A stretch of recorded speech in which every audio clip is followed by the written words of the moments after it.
Hello guys, welcome back to the another video. तो कैसे हो? आई विश बहुत बढ़िया होगे। आज हम लोग देखने वाले हैं, जैसे कि पता है कि बिजनेस स्टडीज़ के ठीक है पार्ट 1 आ गया था, जिसमें हम लोग ने हेनरी फ्योल भाई साहब का सारा कुछ देख लिया था और थोड़े बहुत हम लोग ने बेसिक भी समझ लिया था। और जितने भी हमारे हेनरी फ्योल का जो प्रिंसिपल है वो सारे हम लोग ने समझ लिए थे, देख लिए थे, और आशा करता हूँ आप लोग ने रिविज़न भी कर ही लिया होगा। ठीक है, आज हम लोग देखने वाले हैं पार्ट 2 में कि हमारा जो एफ.डब्ल्यू. टेलर हैं उनके बारे में, उनके हिस्ट्री वगैरह पढ़ेंगे। फिर आगे हम लोग देखेंगे उनके जितने भी प्रिंसिपल थे, जितने भी टाइप्स वगैरह थे, वो सारी चीज़ें। ठीक है, तो चलिए स्टार्ट करते हैं। तो फर्स्ट,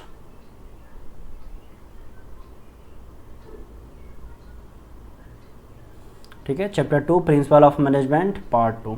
ठीक है, हम बात करने वाले हैं, ठीक है, एफ.डब्ल्यू. टेलर। एफ.डब्ल्यू. टेलर ये कौन है, इनके बारे में हम सारा कुछ देखेंगे। ठीक है, तो फर्स्ट हम पहले एफ.डब्ल्यू. यानी कि फेडरिक, पहले कलर एक हम चूज़ कर लेते हैं बढ़िया वाला, फेडरिक विंसलो टेलर। ठीक है, एफ.डब्ल्यू. टेलर का यानी कि फुल नेम था फेडरिक, ठीक है, फेडरिक विंसलो टेलर। जो बॉर्न हुए थे ये 20 मार्च में पैदा हुए थे, यहाँ पे मार्च लिख लो, 20 मार्च 1856 में बॉर्न हुए थे। और ये कहाँ पे हुए थे? यूएसए के अंदर। ठीक है, यूएसए में पैदा हुए थे। ठीक है, अगर भाई यहाँ पे आ गए हो तो एक ही चीज़ आपको लर्न करते हुए चलना है। ठीक है, यानी कि फेडरिक विंसलो इनका फुल नेम था, जो 20 मार्च को पैदा हुए थे 1856 में, कहाँ पे? यूएसए के अंदर। ठीक है, फिर 1878 में मिडविल स्टील कंपनी में मैकेनिकल इंजीनियरिंग की जॉब लगी थी। ठीक है, फिर मैं बोलूँ आगे, using the engineering background Taylor set out the scientific studies and technique. ठीक है, ये इनकी बैकग्राउंड क्या था? इंजीनियरिंग बैकग्राउंड था, और ये साइंटिफिक स्टडीज़ किए थे। ठीक है, साइंटिफिक स्टडीज़ एंड टेक्निक्स वगैरह पे वो सारी चीज़ें। आगे मैं बोलूँ, एक मिनट, थोड़ी सी प्रॉब्लम हो गई जो अभी हम शट आउट करते हैं।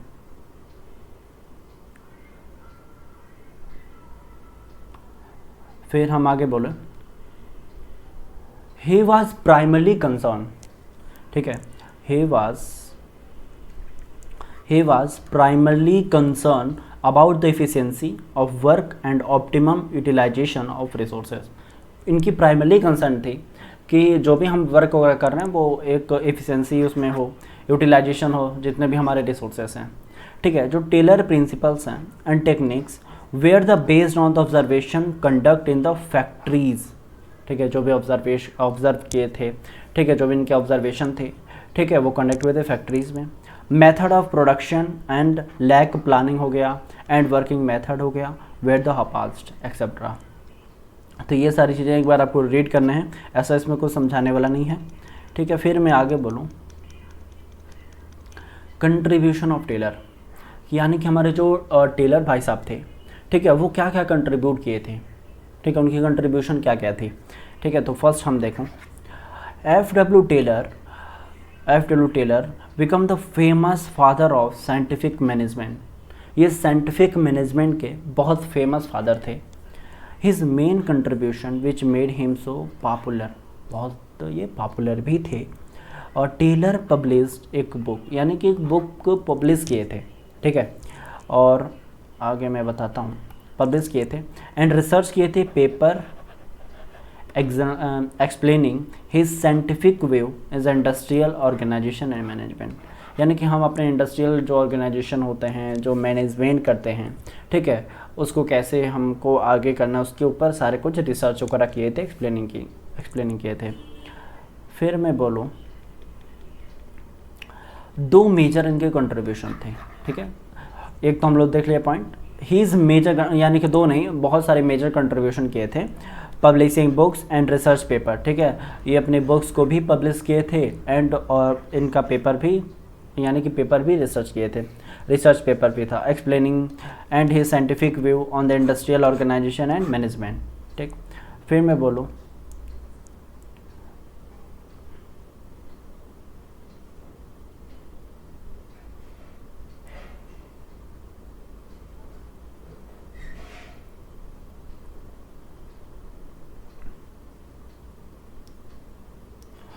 फिर ये हमारा हो गया, एक मिनट, ठीक है। His major contribution of publish books and research paper explaining his scientific view on industrial organisation and management, ठीक है। थर्ड पॉइंट मैं पढ़ूँ, ठीक है। थर्ड पॉइंट हमारा हो जाएगा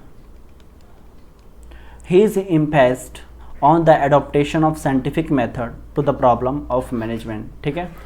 यानी कि एडोप्टेशन किए थे किस पे, साइंटिफिक मेथड से, ठीक है। अब मैं इनके आऊँगा मीनिंग पे, यानी कि मैं मीनिंग में बोलूँ, application of science for each and every element of management, ठीक है।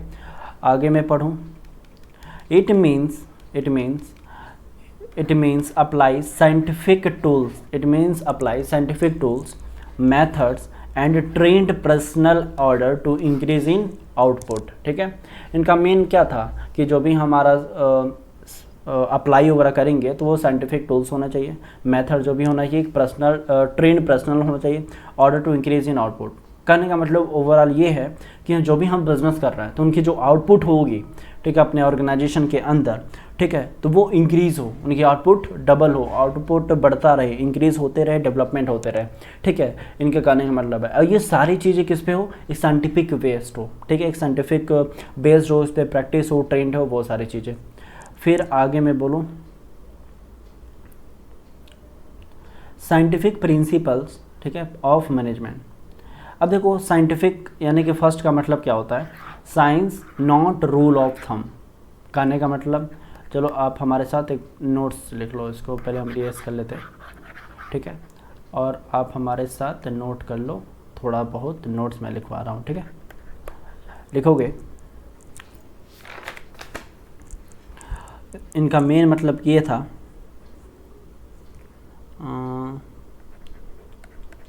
इट रेफर्स टू, थोड़ा सा हम इसको मोटा कर लेते हैं, it refers to the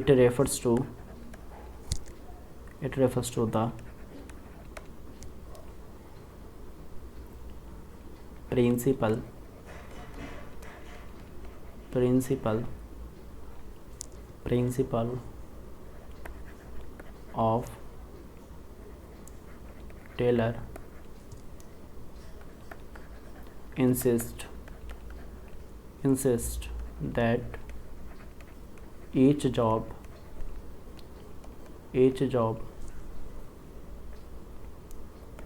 perform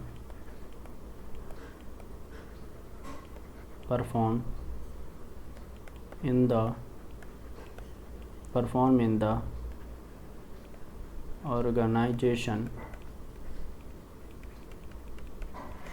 organization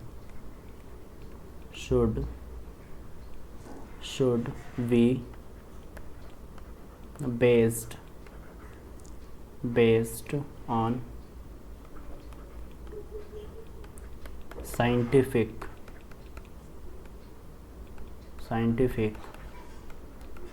inquiry and not institution, ठीक है। इनका कहने का मतलब ये था, हम अपने ऑर्गेनाइजेशन के अंदर, ठीक है, हम अपने अंदर ऑर्गेनाइजेशन के अंदर सारी चीज़ें एक साइंटिफिक बेस्ड में ही फॉलो होना चाहिए। कहने का मतलब हम जो भी हम अपने ऑर्गेनाइजेशन के अंदर जो भी हम एक्शन ले रहे हैं, ठीक है, या जो भी हम जॉब कर रहे हैं अपने अंदर अपने ऑर्गेनाइजेशन के अंदर, तो उसका जो भी हम जॉब करेंगे तो जो एक्शन लेंगे वो साइंटिफिक बेस्ड होने चाहिए। ऐसे नहीं है कुछ भी हम हवाबाजी में कर रहे हैं, जी नहीं, ऐसा नहीं होना चाहिए। हम कुछ भी करेंगे तो साइंटिफिक रूल होना चाहिए, साइंटिफिक बेस्ड होना चाहिए, ठीक है, ये सारी चीज़ें, ठीक है। कहने का मतलब साइंटिफिक, मान लो साइंटिफिक डिसीजन होना चाहिए, साइंटिफिक डिसीजन लेंगे, साइंटिफिक डिसीजन हो गया, ठीक है। और लिख सकते हो बेस्ड ऑन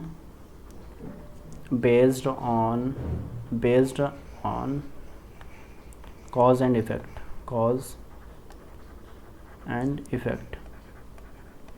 इफेक्ट रिलेशनशिप होगा, effect and cause and effect and scientific decision हो गया, साइंटिफिक मेजरमेंट हो गया, ऐसा लिख सकते हो, मेजरमेंट, ठीक है। अब इसका नॉट रूल ऑफ थंब का मतलब ही होता है कि हम अपने ऑर्गेनाइजेशन के अंदर जो भी हम जॉब वगैरह करेंगे, जो भी टेलर के अकॉर्डिंग हम ईच जॉब परफॉर्म करेंगे, जो भी हम परफॉर्म कर रहे हैं, जो भी एक्शन कर रहे हैं, तो हम वो किस पे लेंगे, साइंटिफिक लेंगे, ठीक है। साइंटिफिक ही होना चाहिए, साइंस पे बेस्ड होना चाहिए, ठीक है। आशा करता हूँ ये समझ में आ गया होगा। अब मैं आगे बढ़ूँ, ठीक है, और सेकंड में बोलूँ हारमोनी नॉट डिस्कार्ड। अब ये क्या होता है, ये भी नॉर्मल, इसमें कहने का मतलब हमारे बिजनेस के अंदर वर्क है, ठीक है, और कौन है, मैनेजर है, मान लो वर्क एंड मैनेजर, ठीक है। अब भाई वर्क की पावर कुछ अलग होगी और मैनेजर की पावर कुछ अलग होगी। कहना मतलब इनका मान लो ये वर्क नहीं वर्कर है, मान लो, ठीक है, ये वर्कर है और मैनेजर हो गए, मैनेजर हो गया। अब भाई जाहिर सी बात है ये एक वर्कर है, नॉर्मल है, मैनेजर से नीचे ही आएंगे, ठीक है। तो कहने का मतलब इसमें कोई भेदभाव नहीं होना चाहिए, ठीक है। इनके बारे में एक नोट्स लिख लो, चलो, ठीक है। तो लिखूँगे फर्स्ट होना चाहिए, first point mental revolution, mental revolution, mental revolution होना चाहिए। Mental revolution is in management, in same, ठीक है, या मैनेजमेंट एंड वर्कर लिख लो, वर्कर, ठीक है। सेकंड में बोलूँ, ये हमारा फर्स्ट है, सेकंड आप लिख सकते हो इनके आगे लिख सकते हो जो भी इनका थिंकिंग होगा, थिंकिंग गलत हो गया,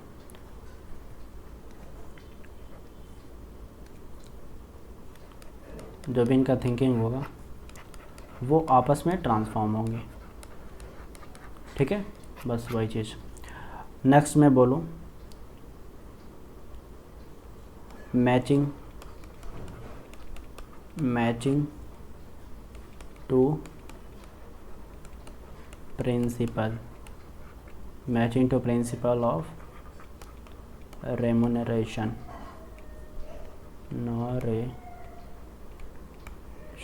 ठीक है। ये सारी चीज़ें कहने का मतलब क्या है, मेंटल रिवॉल्यूशन होना चाहिए, जो भी हमारे वर्क है, जो भी मैनेजर है, उन सारे चीज़ों में भाई भेदभाव नहीं होना चाहिए, कहने का मतलब ये, ठीक है। तो इतना तो आप लोग को नॉर्मल समझ में आ गया होगा। अब मैं बोलूँ आगे हमारे 3, जिसका नाम है कॉरपोरेशन एंड इंडिविजुअलिज्म, ठीक है। अब इसका मतलब सबको कॉर्पोरेट करना, यानी कि देख लो इसके बारे में लिख लो। एक तो मान लो लिखोगे extension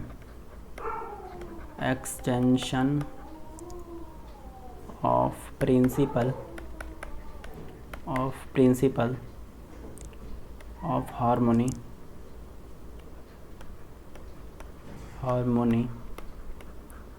principle of harmony not discard,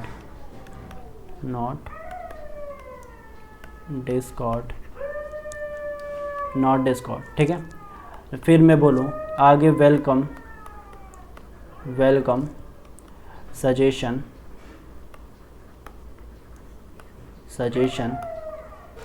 of employ, ठीक है, यहाँ पे एम्प्लॉयज़ रहेगा, ठीक है।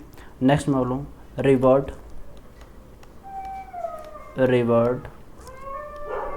एम्प्लॉय, ठीक है, रिवर्ड एम्प्लॉयज़ फॉर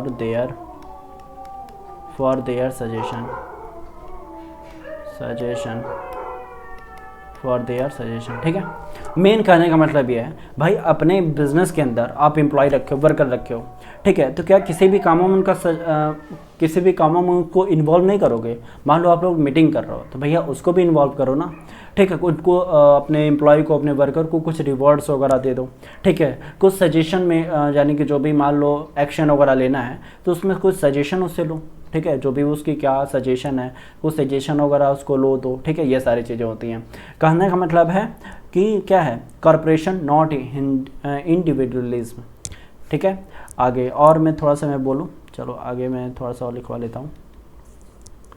1 लिख सकते हो equal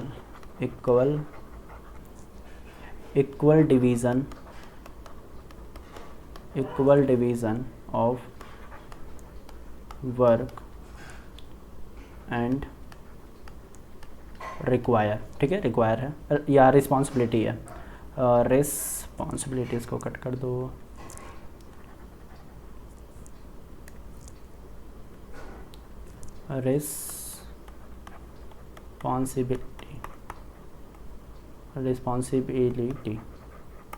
responsibility between and manager,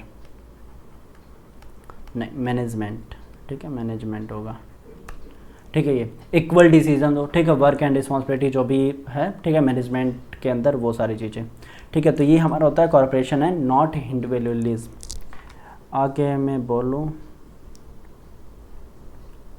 scientific principle of management के आखिरी, यानी कि scientific development of workers to their greatest efficiency. जाहिर सी बात है, हमारे वर्कर हैं, ठीक है, तो उनकी जो एफिशिएंसी हो क्या हो, ग्रेटेस्ट हो, हम डेवलपमेंट करेंगे ना, यानी कि उनको हम क्या देंगे, ट्रेन करेंगे, नॉलेज देंगे, स्किल्स प्रूफ बनाएंगे उनको, सारी चीज़ें, यानी कि हमारे अगर बिज़नेस में काम कर रहे हैं तो उनको अपने बिज़नेस के अकॉर्डिंग ट्रेन करेंगे, ठीक है, ताकि हमारे जो मान लो हमारे जितने भी वर्कर्स होंगे, जो भी हमारे वर्कर हैं, जो भी जॉब कर रहे हैं, ठीक है, हमारे बिज़नेस के अंदर वो काम करें, बढ़िया से डेवलप करें, ठीक है, हमारी चीज़ों को और बेहतर करें, वो सारी चीज़ें, ठीक है। और मैं आगे पढ़ूँ, हमारा डेवलपमेंट में लिख लो कुछ, तो फर्स्ट लाइन आप लिखोगे इंडस्ट्री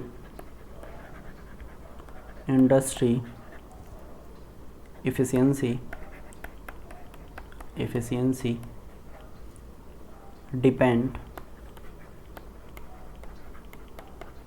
डिपेंडिंग या डिपेंड लिख दो, चलो इसको कट कर दो,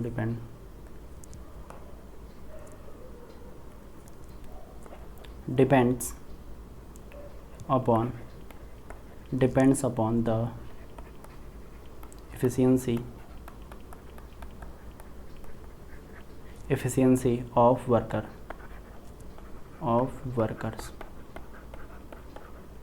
workers depends upon proper training,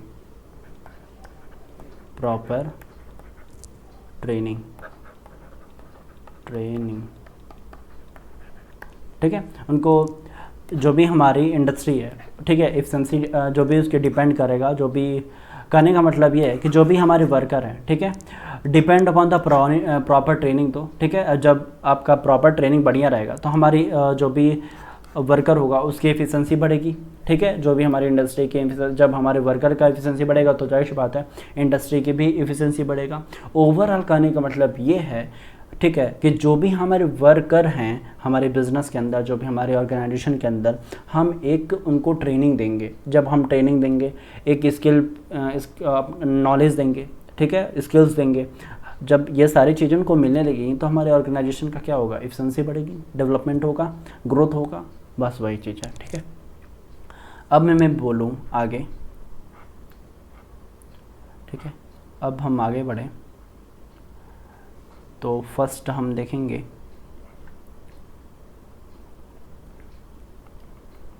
functional foremanship, ठीक है। अब हम हमारी जो आज की वीडियो है, ठीक है, इन जो हमारे साइंटिफिक प्रिंसिपल थे इसी पे हम कंप्लीट करते हैं और स्टॉप करते हैं, और आने वाले वीडियो के हम फंक्शनल फोरमैनशिप देखेंगे, ठीक है। इसमें क्या होता है वो सारी चीज़ें आज का आपका काम है कि जितना हम आज बताएं उसके बाद रिवीजन वगैरह कर लीजिएगा, ठीक है। नेक्स्ट वीडियो हम 1-2 दिन के अंदर अब तक पहुंच जाएगा, ठीक है।